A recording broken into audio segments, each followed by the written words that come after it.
2009. A Tangled Tale by Lewis Carroll. Chapter 19.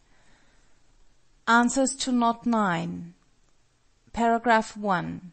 The Buckets. Problem.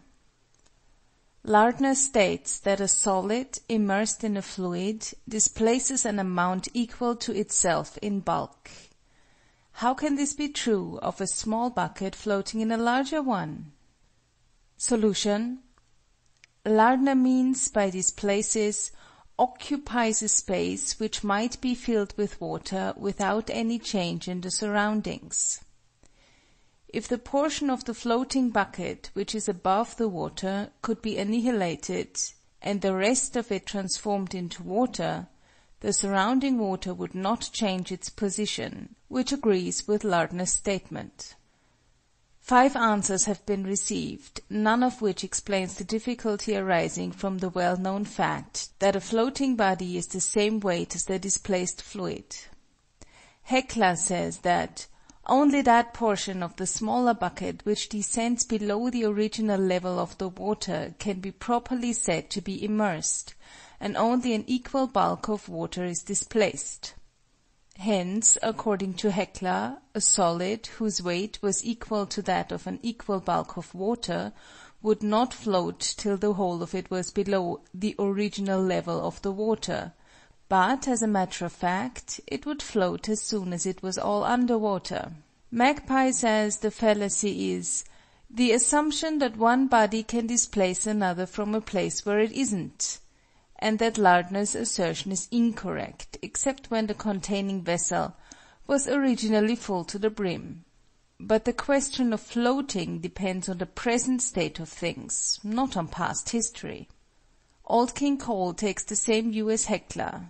Tympanum and Vindex assume that displaced means raised above its original level, and merely explain how it comes to pass that the water, so raised, is less in bulk than the immersed portion of bucket, and thus land themselves, or rather set themselves floating, in the same boat as Heckler.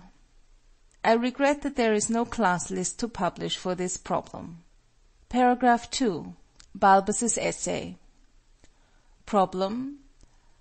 Balbus states that if a certain solid be immersed in a certain vessel of water, the water will rise through a series of distances, 2 inches, 1 inch, half an inch, etc., which series has no end.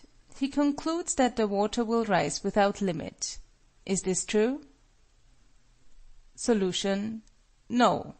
This series can never reach 4 inches, since, however many terms we take, we are always short of 4 inches by an amount equal to the last term taken. 3 answers have been received, but only 2 seem to me worthy of honors. Tympanum says that the statement about the stick is merely a blind to which the old answer may well be applied, solvitur ambulando, or rather mergendo. I trust Tympanum will not test this in his own person by taking the place of the man in Balbus's essay. He would infallibly be drowned.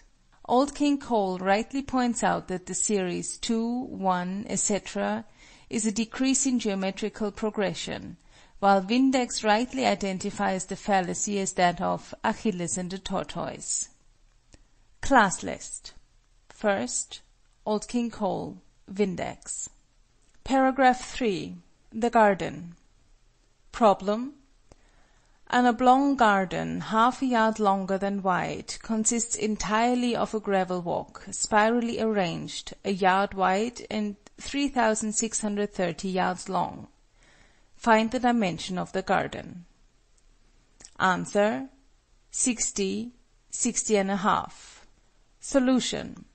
The number of yards and fractions of a yard traversed in walking along a straight piece of walk is evidently the same as the number of square yards and fractions of a square yard contained in that piece of walk, and the distance traversed in passing through a square yard at a corner is evidently a yard. Hence the area of the garden is 3,630 square yards, that is, if x be the width, x times the quantity x plus 1/2 equals 3,630. Solving this quadratic, we find x equals 60. Hence, the dimensions are 60, 60.5. 12 answers have been received, 7 right and 5 wrong. CGL, Nabob, Old Crow, and Tympanum assume that the number of yards in the length of the path is equal to the number of square yards in the garden. This is true, but should have been proved. But each is guilty of darker deeds. CGL's working consists of dividing 3630 by 60. Whence came this divisor, O Siegel? Divination? Or was it a dream? I fear this solution is worth nothing. Old Crow's is shorter, and so, if possible, worth rather less. He says the answer is at once seen to be 60 by 60.5.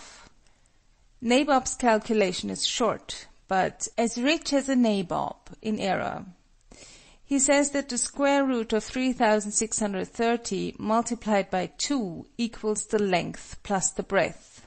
That is, 60.25 times 2 equals 120.5. His first assertion is only true of a square garden. His second is irrelevant, since 60.25 is not the square root of 3630. Nay, Bob, this will not do. Tympanum says that, by extracting the square root of 3630, we get 60 yards with a remainder of 30 over 60, or half a yard, which we add so as to make the oblong 60 by 60.5. This is very terrible, but worse remains behind. Tympanum proceeds thus, but why should there be the half yard at all?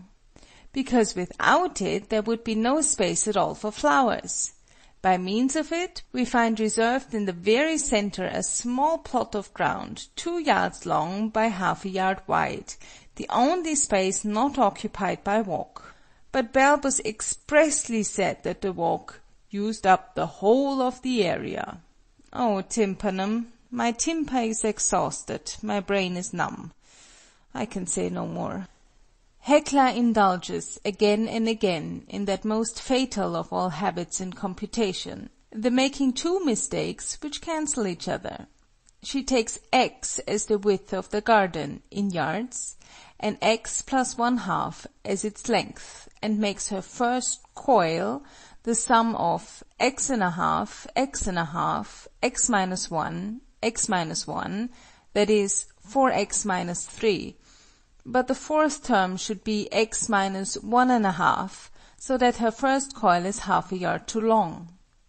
Her second coil is the sum of x minus 2.5, x minus 2.5, x minus 3, x minus 3.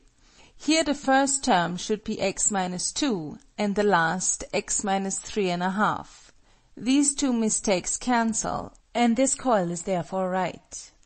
And the same thing is true of every other coil but the last, which needs an extra half yard to reach the end of the path, and this exactly balances the mistake in the first coil. Thus, the sum total of the coils comes right, though the working is all wrong.